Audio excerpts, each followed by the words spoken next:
Happy Monday, Detroit Lions fans, and today on this video, we're going to be talking about some winners and losers after the 2023 NFL Draft. Pride of Detroit dropped an article about who won and who lost, and it's not just talking about players in the draft, it's talking about players on the Lions roster, right? If you draft one position high, it hurts a player on the roster and vice versa. So we're going to go through their list, and then I'm going to give you my list, who I think are some winners and losers that are not on here, and give you my thoughts all the way around. But before we get into today's video, if you are a Detroit Lions fan, you want to hear from a fan perspective like myself or a former player in Herman Moore, then you need to subscribe to this channel. Why is that? Because we talk all things Detroit Lions news and rumors, and we have a really fun time doing so. Without further ado, let's get this intro going.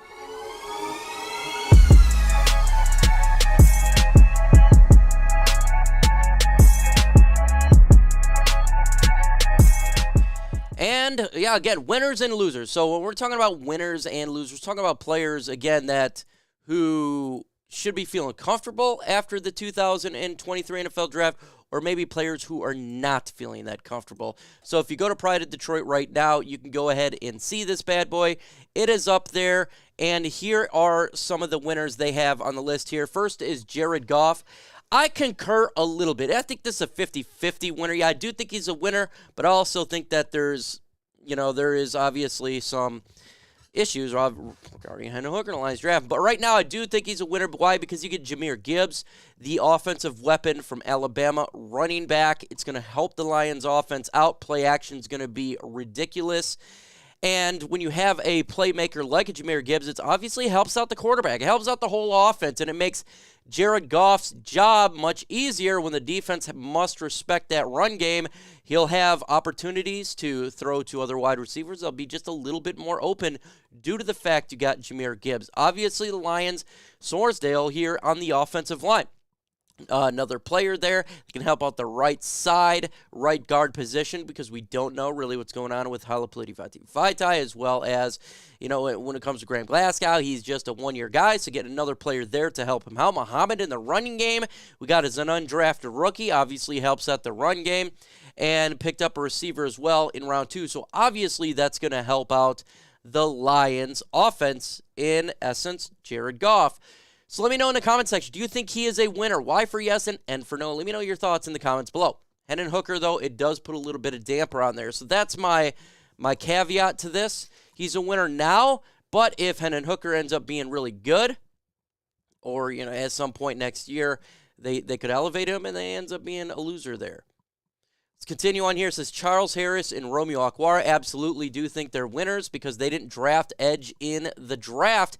And they believe in Charles Harris and they believe in Romeo Okwara. I think that all the players that are on the defensive line, the edge rusher position, should be feeling like a winner right now because the Lions did not address that position in the draft. So their job security seems a little bit better because they didn't go like a Tyree Wilson. They ain't go someone like that to help out the edge position like a Van Ness or anybody else in that draft. They should definitely feel like their job is in a good position there.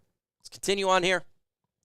DeAndre Swift is a winner because he got traded away to the Philadelphia Eagles, who were in the Super Bowl last year. Absolutely, and he gets a fresh start. I think that's really important for him, and it's important for the Detroit Lions offense. But I must say, if he doesn't perform this year for the Philadelphia Eagles, his career could be in jeopardy. Really could be, because running back's career is not long.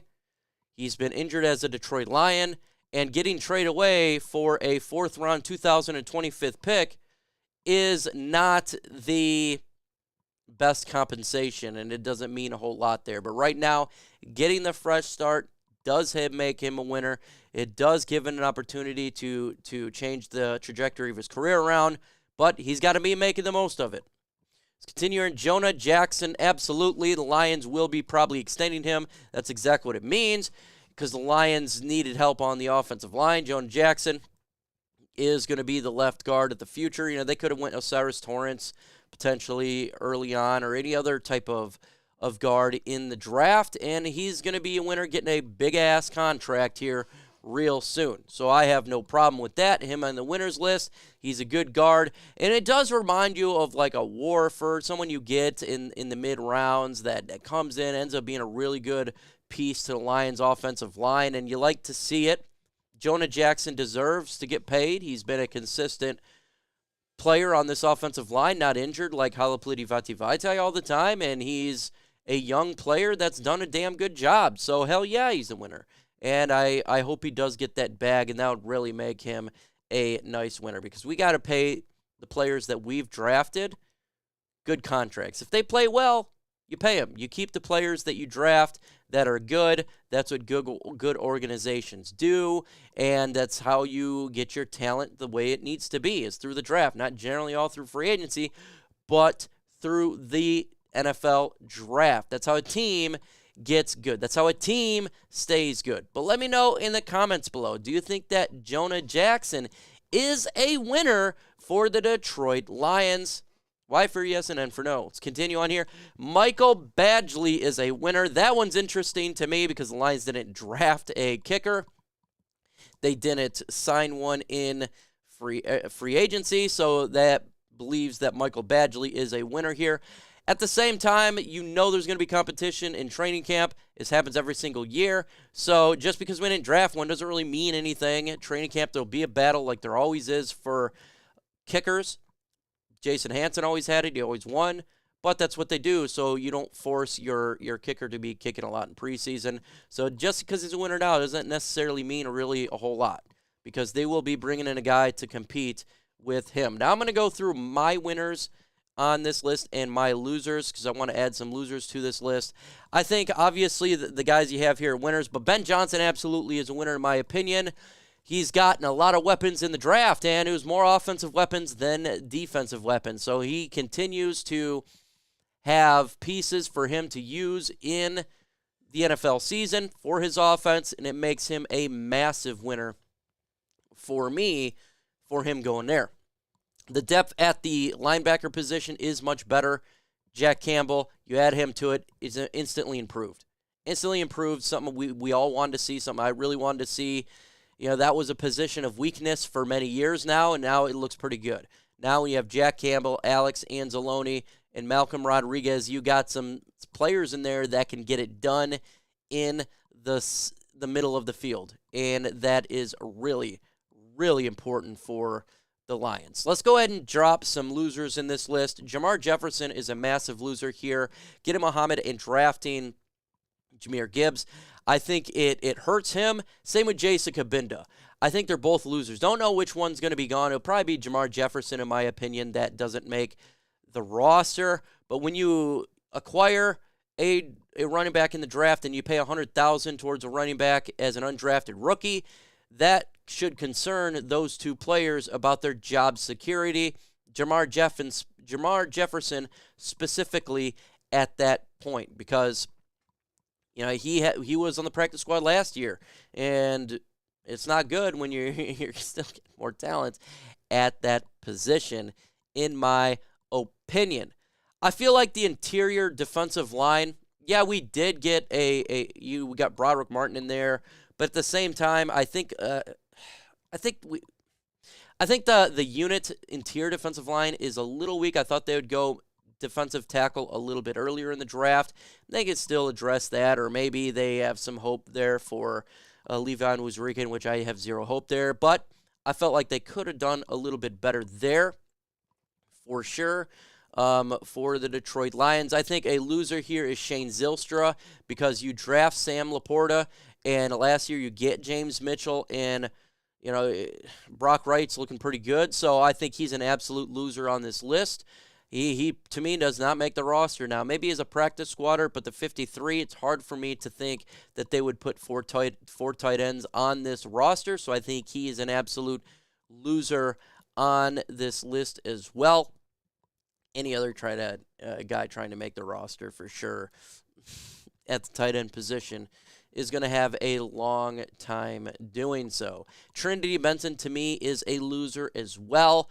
You go ahead and draft a guy, then you pick up an undrafted guy that's going to hurt your position. Undrafted, $80,000 bonus. Obviously, you get players in the draft to help the depth out, and it pushes down a player like Trinity Benson, who probably will not make the roster now, maybe at the practice squad level, but still, it is a problem for sure. I think a massive loser on the list is Nate Sudfeld as well.